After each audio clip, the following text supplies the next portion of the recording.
Yeah, I'll react to that, sure. A big hole? Could turn it into. Why OBF is a great channel. It's not exactly a very eye-grabbing title, but like OBF is just a great channel, and I'm just curious. Okay. So do these mines start off like the first layer is all excavated? When they get all the ore out of there, they make like a lower shelf, excavate that, get all the ore, and just continue? Preemptive link to the original video from OBF, top of the description. Hope you guys are doing well. Let's learn. This is the world's largest underground iron mine, and it's hiding something that could give Europe a geopolitical trump card. See, the Kiruna mine in Sweden has been operating for over a century, but made headlines earlier this year for a discovery that could turn it into the most important mine in Europe. Uranium? Kiruna has always been an iron and phosphorus mine, but decades ago, geologists identified something else in the rock, a special group of elements called rare earths. This group of 70 minerals is vital to today's most advanced technologies like group of 70 minerals is vital to today's most advanced technologies like semiconductors, high-power magnets, alloys, and much more. Does anyone know why Taiwan has an enormous amount of the world's semiconductors? Does anyone have an explanation for that? Like semiconductors, high-power magnets, alloys, and much more. It's safe to say that much of our most cutting-edge technology would not exist without rare earths. Naturally, such rare and useful materials are very expensive, and their importance will only grow as new green technologies like electric cars require them for crucial components like electric motors. These minerals are not actually that rare in nature, but because they are only mined in a few places. Having a rare earth mine is a strategic advantage for any country. In fact, they are so important that both the European Union and the United States list rare earths as critical minerals, making securing a reliable supply crucially important from a strategic standpoint. Question, guys. Could the moon was formed because when the Earth was very young and essentially just a giant ball of magma floating in space, a giant object hit that, and then it all like went all over the place, and the Earth reformed, and a big chunk of parts of, I'm assuming, the Earth and the giant object that hit it made up the moon. And so I'd imagine that a lot of similar minerals must be on the moon that are on Earth. I know there's a cost thing, right? But couldn't you start mining on the moon eventually? And then just like sending down like directed meteors to like I don't know, like the Hudson Bay or like some part of Siberia or middle of Australia or American Midwest. And my point is could I hear a lot of talk about like mining asteroids? Well, we have an enormous object that definitely has a lot of rare earth metals, moon metals, and so could that be a thing in the close future? And yet, despite their critical importance to modern technology, 0 tons of the minerals are currently mined in the European Union. This begs the question, where does Europe get its rare earths from? Ideally, the EU would get them from a reliable ally with whom it has a strong partnership. But this is the real world, so you can guess that's not the case. China is the world's largest rare earth producer by far, being particularly blessed by Mother Nature when it comes to these mineral deposits. Its territory contains 33.8% of all known rare earth mineral reserves, with 44 million tons out of 130 million worldwide. Vietnam is its closest competitor with half of China's deposits at 22 million tons. But see, simply having with half of China's deposits at 22 million tons. Vietnam minuscule in size compared to China, has about half. But see, simply having plentiful deposits of rare earth is not enough. You have to know what to do with them. Yeah. And here again, China got lucky, per se. Xu Guangxin was a brilliant scientist who pioneered rare earth research in China, inventing many processes to extract and refine the metals cost effectively. By 1987, high-ranking Communist Party members had noticed his work, and then President of China, Deng Xiaoping, stated the Middle East has oil, China has rare earths. Over the years, China put investment into the sector, leveraging its natural fortune to achieve absolute global dominance in rare earths. Today, China stands for a stunning 70% of global production and 85% of rare earth ore processing capacity. The result is that China's rivals like the US and uneasy business partners like the EU fear China will exploit this dominance for geopolitical gains. In fact, some believe they already have. In 2010, the Japanese Coast Guard caught a Chinese vessel fishing in waters near islands claimed by both countries, but controlled by Japan. The Chinese boat crashed into one of these Japanese ships, leading to the captain's arrest. China then demanded the captain's release, threatening consequences if Japan didn't comply. When Japan didn't budge, reports surfaced of Chinese port officials preventing rare earth from being loaded onto Japan-bound ships. But more than just a few isolated demanded the captain's release, Japanese threatening consequences if Japan didn't comply.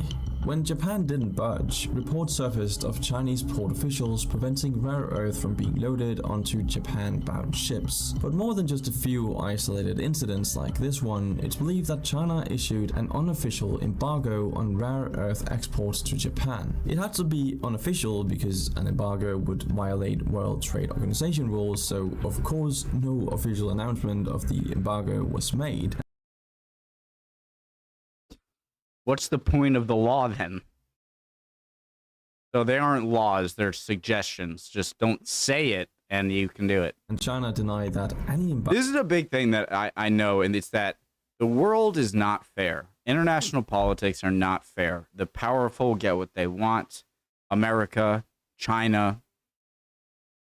I feel like we like to think that we live in this like post-barbaric era of humanity, of human history. And we just have a nice mask on. Like, we have like a smiling mask on, but the same power-hungry human that was in 1700 is today, you and me, all right? So I think that, closer connections with trade and speed of communication, internet and translation capabilities, the more familiar you get with other people, the harder it is to demonize them. It could be true or false, but I always want to, like, I think don't be fooled. It's still something bad happening to America and something bad happening to Chad, right? Say the same thing. They're not gonna get the same justice, and it's the thing. It's like, these are all made up rules to govern world order. It's not like a religious, God-given. I'm not religious, and I think people don't realize that sometimes. Like, oh my God, they're breaking the rules. It's like, yeah, that, you know what I mean? Embargo was taking place. Based on the lack of rare earth exports to Japan, it seems the policy stayed in place for 2 months until Japanese authorities released the captain. Now, whether the unofficial embargo actually happened is hard to prove. Earlier that year, China had already announced a reduction in rare earth exports, so some claim the drop in exports was misinterpreted as retaliation when it was unrelated. Still though, the 2010 example shows what the European Union fears could happen if relations continue to deteriorate. That's like the U.S. thinking Saudi Arabia lowering its production of oil was somehow like like something to like get at the U.S. Like when it's like you're not they could also just be doing something economically smart for them, and so that's the thing. It's like I would be so frustrated if I was in the lead or in a country that did not have a lot of power, because the unfairness is so blatant. I'm not sure if it's as unfair as it used to be, where people could just, at least nowadays, if you want to go in and take over an area, you have to have a little PR on your side, as opposed to back in the day of just slaughter, conquer, and take. But humans are humans are humans. Humans from 2,000 years ago are humans today, just in, a little more advanced. But embargoes aren't the only thing they have to worry about. China puts in place export quotas to limit the quantity of rare earth leaving China, driving up the prices abroad while making the minerals cheaper in China. China's control of the rare earth supply chain has contributed to China's electric car boom and its growing dominance in electric vehicles. One of China's biggest foreign customers for these critical elements is the EU, which sources 98% of its rare earth supply from China. The high demand for the minerals and this dependence on China have led the EU to reconsider the situation. And that brings us back to Sweden. A few decades ago, a small amount of rare earth was found at Kiruna. In recent years, LKAB, the company that runs the Kiruna mine, began seriously considering extracting those trace amounts of rare earth from the waste rock that has piled up outside the mine over the decades. And then they found the waste rock would produce rare earth concentrations of 0.02%, which is basically nothing. Which means they would have to process 5 kilos of material to just get 1 gram of rare earth oxides, which includes 16 different is basically nothing, which means they would have to process 5 kilos of material to just get 1 gram of rare earth oxides. So 5,000 kilos of earth for 1 kilo of... Which includes 16 different types of rare earths. But thanks to the discovery earlier this year, none of this will be necessary. See, the solution has been waiting across town this entire time. This is Pergeiga, a rare earth deposit discovered at the start of 2023, containing more than 1.3 million tons of the minerals. It lies just 2 kilometers away from the existing underground complex. It made headlines as the biggest deposit of rare earth in all of Europe, promising to reduce Europe's reliance on China and strengthen the Union as a whole as they push through the green transition. But the celebratory headlines may have gotten ahead of themselves. As you may have realized, 1.3 million tons is not a lot compared to China's 44 million. And there's another problem: density. See, calling Pergeiga a rare earth deposit is a bit generous, as it's actually an iron deposit like the existing Kiruna mine. In total, Pergeiga has 734 million tons of material, of which 47.3% is iron, 2.3% is phosphorus, and just 0.18% is rare earth. Guys, so in developed countries, the practice of what I think of what miners did 80 years ago is like go inside of a mountain and start picking. Is that done away with just the full excavation of layer upon layer?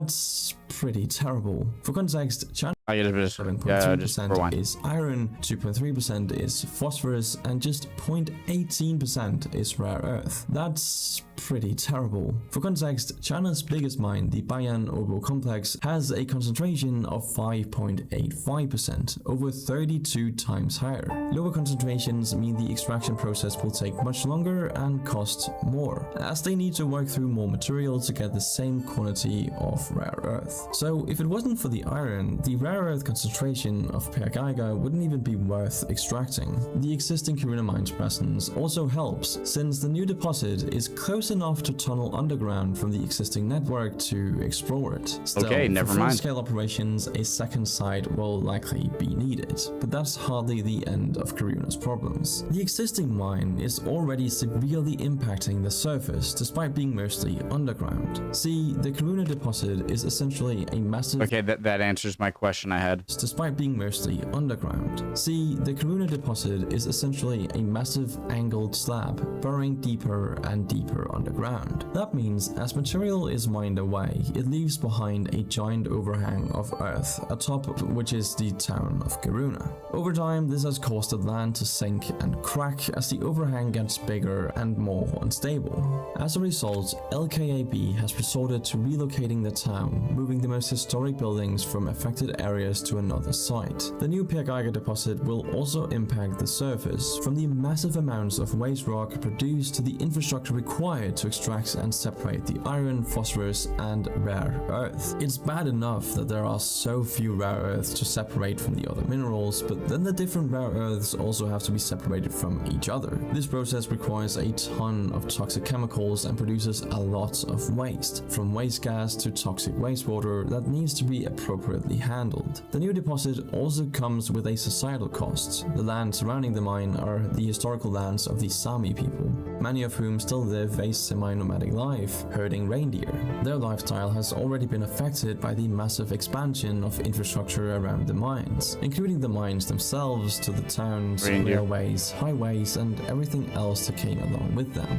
All of this has stripped away land reindeer used to graze in and imposed barriers along their migration routes. These changes have already made the Sami lifestyle nearly impossible, and it would only worsen with another mine opening in the area. So with all these negatives, what really are the positives of digging this giant ass hole? Money. While the mine is highly unlikely to save Europe from Chinese dependency, any local rare earth production is still crucially important. The entire world produced just 300,000 tons of the minerals in 2022, so in theory, this deposit could serve the current world's needs for more than 4 years. Although demand continues to rise every year, it helps that these materials aren't being consumed by the millions every year. In the end, even though it won't be able to supply the entire world's needs of rare earths, it could supply Europe's needs quite well for quite some time if tensions were to rise with China. If trade ever collapses or a conflict erupts, Europe will not be completely vulnerable. At the end of So why doesn't Sweden do a similar thing with this that Norway does with its oil, where there's an interesting list or statistic about super oil rich countries and how like 9 out of 10 of the biggest ones are just extremely corrupt. And Norway is the one standout because they very cleverly, designed us, laid out a plan of how to use it. So, and I think it's like partly owned by Norwegians themselves, the citizens. So, yeah. So the day or a conflict erupts, Europe will not be completely vulnerable. At the end of the day, it will primarily be an iron mine with a phosphorus side hustle and a sprinkling of rare earth. But there may be hope elsewhere, as recent technology developments could make recycling rare earth much easier than current techniques. Even more importantly, viable rare earth deposits have also been found in the US, Canada, Australia, India, and other countries. So China may not have a near monopoly forever. So what do you think about all this? Is it worth it to develop the Pirgaiga deposit despite its challenges? I'd love to hear what you think in the comments down below, but I still don't. Thanks for watching, and I'll see you in the next one. My answer is really dependent on. I still don't really know the drastic nature of the rare earth race. I know I just watched a whole video on it, but I still don't know enough to make a solid yes. But it's like if you're gonna create a village and build houses, you got to cut down some trees, So it's sort of like asking, like, is it worth getting a house by cutting down the trees and hurting the environment? Well, a lot of the times, yes. I think hesitancy does breed more research into better ways of extracting it, but depending on the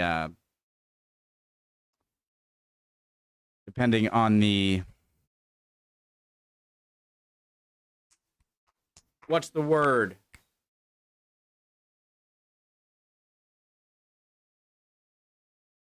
Depending on the need to separate from China and how much this can provide that, well then, yeah, that's an obvious yes.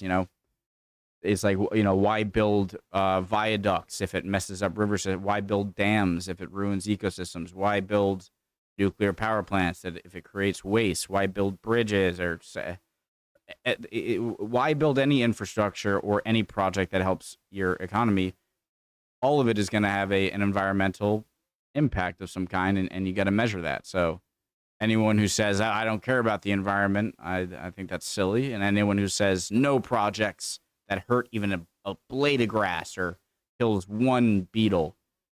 So I'm no expert, and it was a great video, but I definitely was not taught enough to give a solid, yeah, it's worth it. No, don't do it. Super interesting video, OBF, great channel. I hope you guys did well. Hope you can teach me something in the comments or learn something yourself. And I'll see you next time. Bye, guys.